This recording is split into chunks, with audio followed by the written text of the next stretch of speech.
a respected naval officer who made decisions on which the lives of others depended.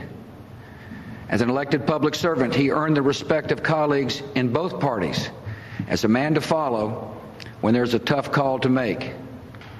John McCain's life is a story of service above self. 40 years ago, in an enemy prison camp, Lieutenant Commander McCain was offered release ahead of others who had been held longer. His wounds were so severe that anyone would have understood if he had accepted. John refused. For that selfless decision, he suffered nearly 5 more years of beatings and isolation. When he was released, his arms had been broken, but not his honor.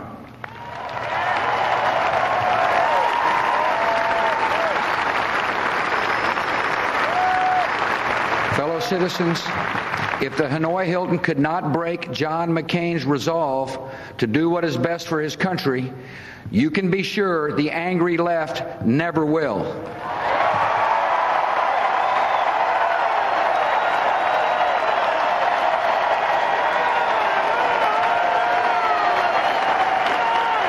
As the father of 7 sons and daughters, John has the heart of a protector.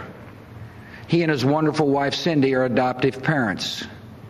John is a leader who knows that human life is fragile, that human life is precious, that human life must be defended.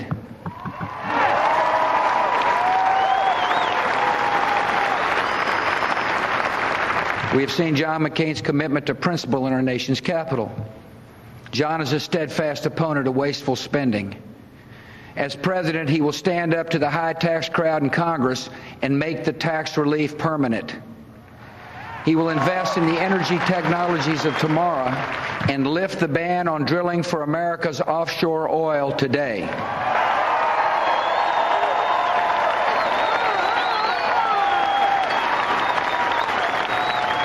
John is an independent man who thinks for himself. He's not afraid to tell you when he disagrees. Believe me, I know. No matter what the issue, this man is honest and speaks straight from the heart. Last year, John McCain's independence and character helped change history. The Democrats had taken control of Congress and were threatening to cut off funds for our troops. In the face of calls for retreat, I ordered a surge of forces into Iraq. Many in Congress said it had no chance of working. Yet one senator above all had faith in our troops and the importance of their mission, and that was John McCain.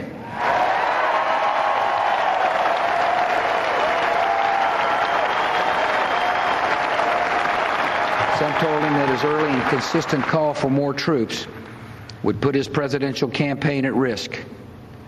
He told them he would rather lose an election than see his country lose a war. That is the kind of courage and vision we need in our next commander-in-chief. My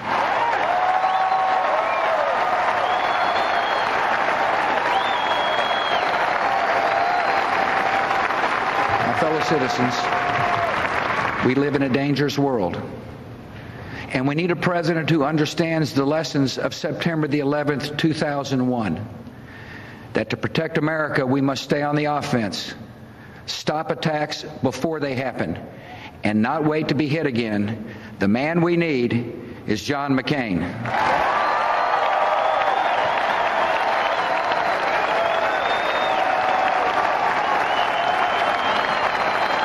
When he takes office next January, John will have an outstanding leader at his side. America will have a strong and principled vice president in the governor of the great state of Alaska, Sarah Palin.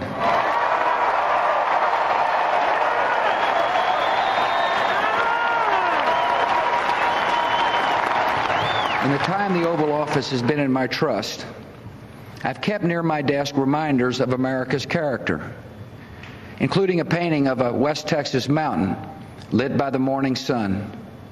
It reminds me that Americans have always lived on the sunrise side of the mountain.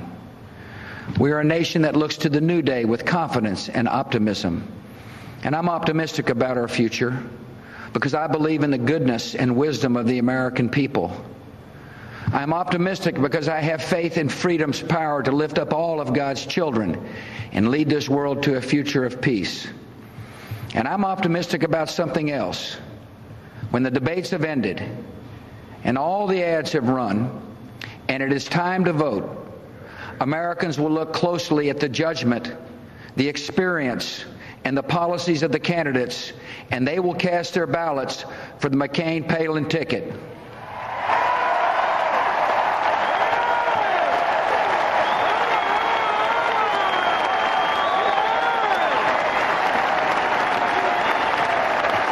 While I'm not with you in the Twin Cities on this wonderful night for our party, with Laura Bush speaking, you have clearly traded up.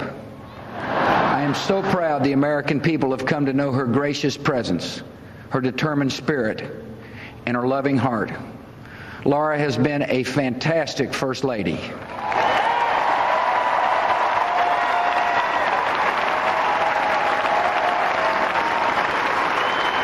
Thank you, Laura, and thanks to all of you in the hall tonight.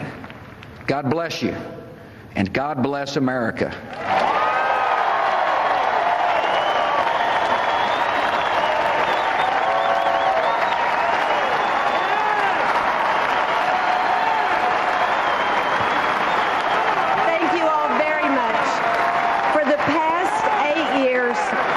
The burdens of the presidency up close. John McCain has what it takes to